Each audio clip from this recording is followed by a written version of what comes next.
लता मंगेशकर नहीं रही। रविवार को मुंबई के ब्रीच कैंडी अस्पताल में उनका निधन हो गया। लता मंगेशकर भारत की किंवदंतियों की तरह रहीं। स्वर कोकिला लता मंगेशकर। देश के पहले प्रधानमंत्री जवाहरलाल नेहरू ने बड़ी आत्मीयता से ये उपाधि लता मंगेशकर को दी थी। लेकिन लता को जिस टाइटल की सबसे ज़्यादा चाहत थी वो थी प्रिंसेस ऑफ डूंगरपुर। वही डूंगरपुर जो राजस्थान की एक रियासत थी। प्रसिद्ध क्रिकेटर और भारतीय क्रिकेट टीम के मैनेजर रहे राज सिंह डूंगरपुर के साथ लता के खास रिश्तों की चर्चा सोशलाइट और संगीत की दुनिया में बड़े अदब के साथ की जाती है।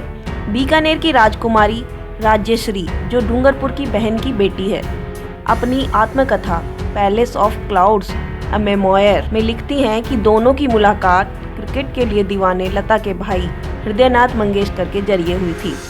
हृदयनाथ मंगेशकर और डूंगरपुर में दोस्ती थी।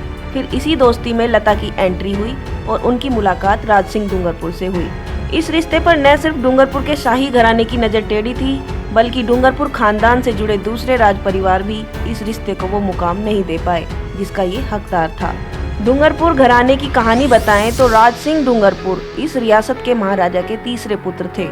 उनकी तीनों बहनों की शादी शाही परिवारों में हुई थी और उम्मीद की जा रही थी कि राज सिंह भी इस परंपरा का निर्वाह करेंगे और अपनी शादी किसी शाही खानदान में ही करेंगे। राज्यश्री के अनुसार उनकी मां सुशीला सिंह और मौसी इस रिश्ते के एकदम खिलाफ थी। राज्यश्री की मां सुशीला सिंह की शादी बीकानेर के अंतिम महाराजा डॉक्टर करणी सिंह से हुई थी, जो लोकसभा के निर्दलीय सांसद भी रहे थे। जबकि राज्यश्री की मौसी दांता की महारानी थी। दांता गुजरात की एक रियासत थी। राज्यश्री अपने जीवनी में लिखती हैं कि लता मंगेशकर को बॉम्बे के पुराने बीकानेर हाउस में आमंत्रित किया गया था और मुझे भरपूर संदेह है, लेकिन पुष्टि नहीं कर सकती कि लता को कह दिया गया था कि वो इन महारानियों के भाई को अकेला छोड़ दें ताकि वो अपने लिए एक योग्य रानी की तलाश कर सकें।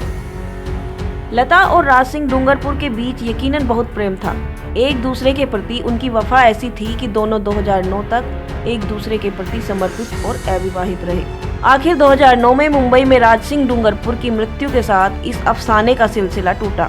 राज्यश्री इस अफवाह को खारिज करती हैं कि दोनों ने गुप्त रूप से विवाह किया था, लेकिन वो इतना जरूर लिखती हैं कि रॉयल परिवारों की रुखाई के बावजूद उनके मामा को अपने युवा भतीजे और भतीजियों का पूरा समर्थन मिलता था। लंदन में रहने के दौरान राज्यश्री स्वयं लता और मंगेशकर परिवार के अन्य लोगों से मिलती रही हैं। राज्यश्री लता को बेहद विनम्र, जमीन से जुड़ी, स्नेही और विचारशील शख्सियत के रूप में पेश करती हैं। कहा जाता है कि राज सिंह निजी पलों में लता को मीठू कहकर बुलाते थे। इन दोनों ने कई चैरिटेबल मिशनों में एक दूसरे की मदद भी की थी। सब्सक्राइब करें, लाइक करें और अपने दोस्तों के साथ शेयर भी करें।